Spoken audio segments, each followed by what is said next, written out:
All right, if you're a comedian and you don't want to get canceled in your own name, and you still want to poke fun at what you consider to be flamboyant, stupid, Marxist, leftist ideology, and again, you don't want to be canceled, you want to do it very cleverly, very tongue-in-cheek, then I guess you would create a fake account under a false name and start, instead of saying the things you really believe, saying the exact opposite in jest, and to go so over the top with it that you could actually create a following of people that don't know it's a joke. A lot like Stephen Colbert in a way, but even more perverse, even more provocative, even more ridiculous. I guess you would call this ridiculous. This is Titania McGrath.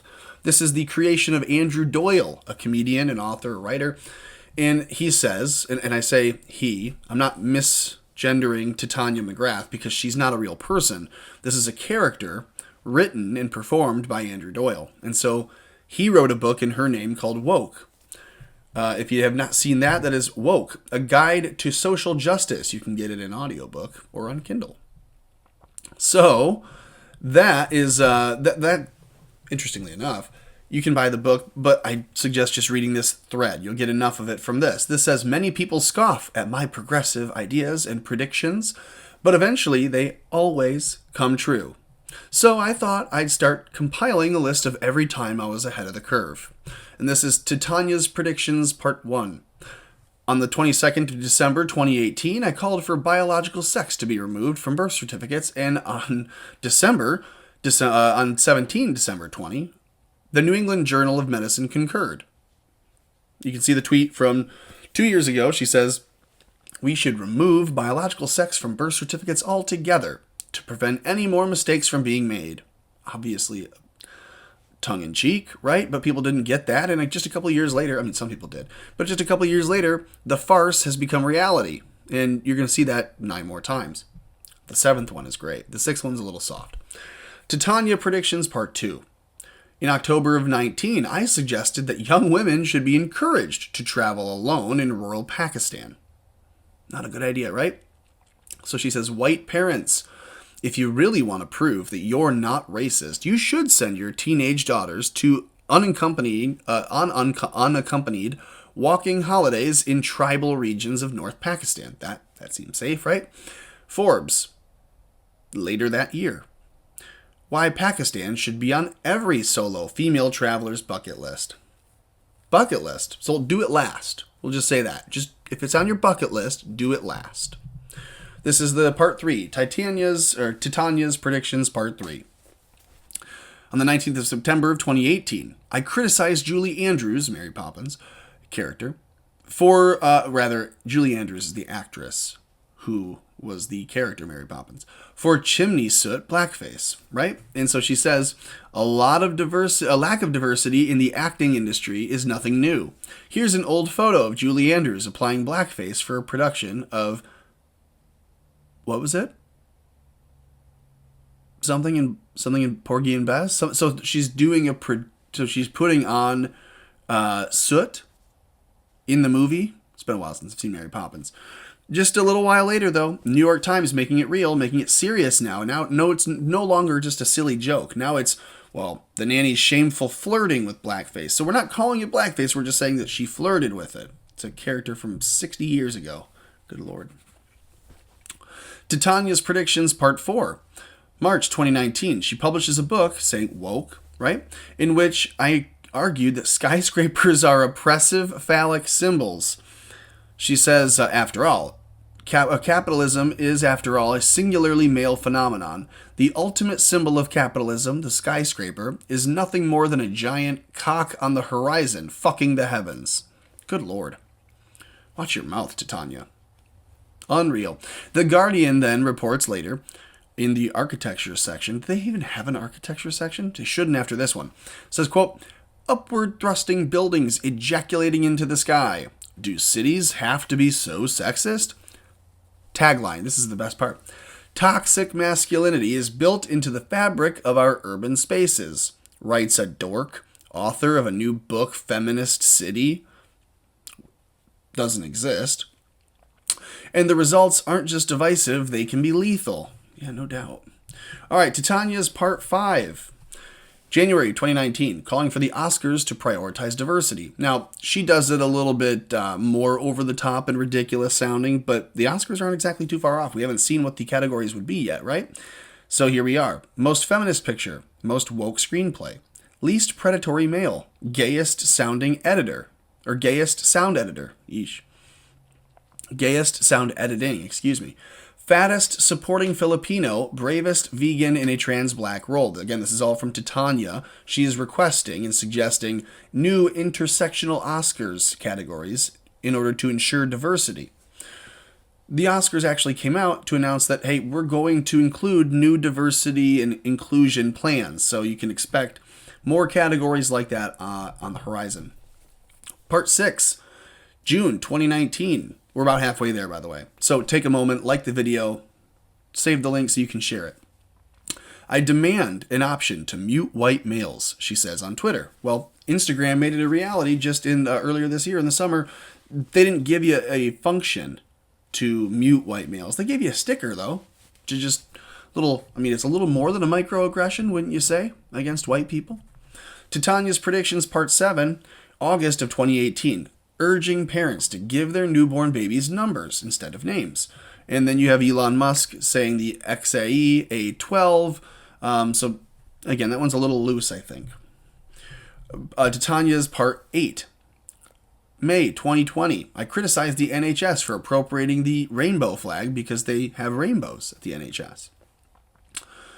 Well, 4 days later, Forbes magazine says, should they be called out for appropriation?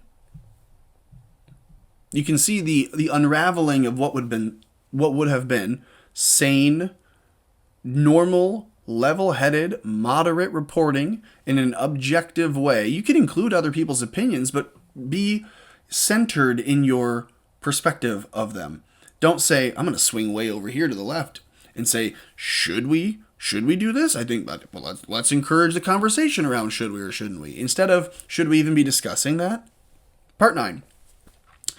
On December 21st, 2018, I wrote an article to endorse fighting with relatives during the holiday season, which is clearly supposed to be parody. All of Titania McGrath's stuff is high-level, super cerebral parody, like third-level parody. It's parody of parody of parody. We're just there a few short years later. The Nation. This Thanksgiving, it's time to fight with your relatives. You might not like conflict, but if you choose to break bread with Trump supporters and climate change deniers, then because you happen to be related to them, then conflict is required. That was just 1 year later. Wow. Okay, Titania's predictions, part 10. This is the end of the thread. On the 7th of March, 2019, I published my book, Woke, in which I called out Helen Keller for her white privilege. Helen Keller, for those living under a rock, was the girl who was born blind and deaf, but not dumb. Ended up, after having many, many people say, unworkable, can't teach this child, she's a hopeless lost cause.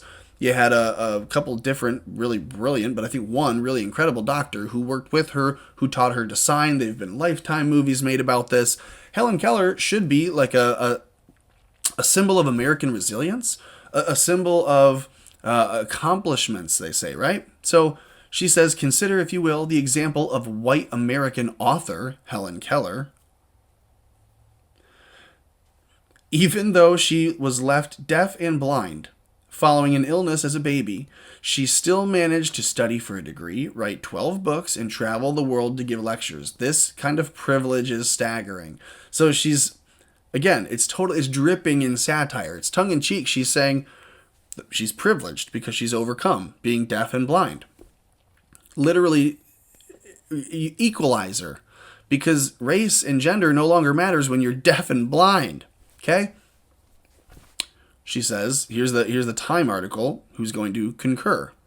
Co-founding the ACLU, fighting for labor rights, and other Helen Keller accomplishments students don't learn in school.